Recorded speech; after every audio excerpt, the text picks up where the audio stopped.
Veíamos en el vídeo anterior que el capítulo 15 de los Hechos de los Apóstoles marca un antes y un después en este libro. Es el capítulo central, donde aparece la mejor reflexión teológica de toda la obra. ¿Por qué? Porque hay una polémica y se convoca en el año 49 después de Cristo un concilio en Jerusalén.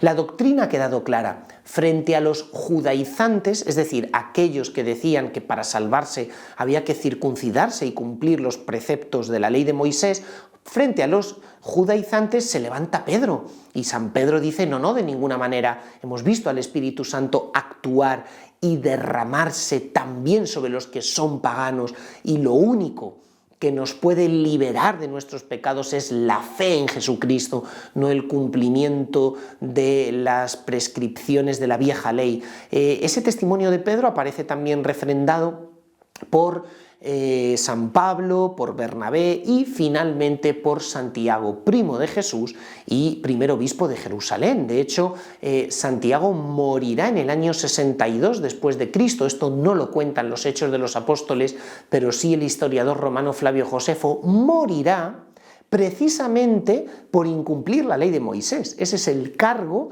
que contra él lanzan en el juicio. Por tanto, no tienen razón aquellas personas que a veces dicen no, es que dentro de la iglesia primitiva había muchos pareceres. Uno era el evangelio de Pedro, otro el evangelio de Pablo, y luego estaban las ideas de Santiago, como si dentro de la iglesia primitiva hubiera una especie de pluralismo teológico. Eso le encanta decirlo a los relativistas hoy día. Sabéis que vivimos en un mundo relativista y algunos dicen, bueno, esta iglesia, cada cual puede pensar una cosa. No, ¿cómo que cada cual puede pensar una cosa? Hay tradición, hay escritura, hay magisterio y hay un único catecismo. La fe de la Iglesia es una. Y contra eso no se puede invocar el pluralismo teológico. Y es que en la Iglesia primitiva tampoco había pluralismo teológico. Aquí vemos como Pablo, Bernabé, Pedro y Santiago, aunque provienen de comunidades distintas y de experiencias distintas, están de acuerdo en lo mismo, en que solo Jesucristo, dando su vida en la cruz por nosotros, nos libera de nuestros pecados, y que los judaizantes o aquellos que pretenden corromper la fe están fuera de la Iglesia. Ahora bien, después de que quede clara la doctrina, ¿qué es lo que se va a hacer? Un decreto que Santiago pide que se envíe a aquellas iglesias donde tienen que convivir paganos con judeocristianos, es decir, cristianos procedentes del paganismo con cristianos procedentes del judaísmo. ¿Y qué hay en ese decreto? Pues en ese decreto hay una especie de norma pastoral por la cual los paganos que conviven con los judíos tienen que abstenerse, por ejemplo, de beber sangre, algo que era abominable para un judío.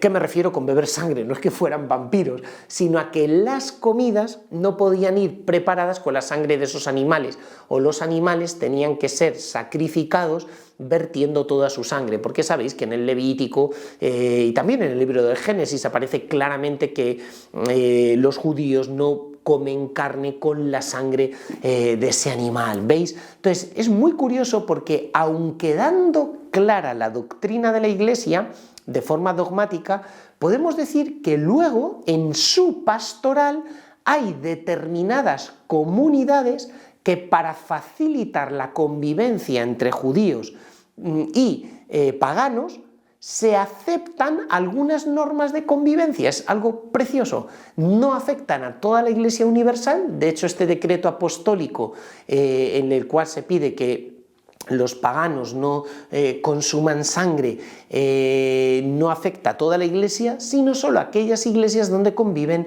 cristianos provenientes del paganismo con cristianos provenientes del judaísmo. También nos enseña una cosa, que a veces hay cosas legítimas, pero que podemos renunciar a ellas buscando un bien mayor, y es la unidad, la caridad, de tal manera que a veces hacemos que nuestras manías, entre comillas, triunfen por encima de la unidad, y es que eso no puede ser, porque al final erosionamos nuestra unión simplemente por cuestiones accidentales y que no tienen mayor importancia, de tal manera que, quedando firme la doctrina en Jerusalén, se expiden cartas a todas las iglesias diciendo, oye, si vas a escandalizar a un hermano tuyo y no va a abrazar la fe cristiana simplemente porque tú que eres cristiano estás consumiendo determinado alimento, pues no lo consumas, ¿eh?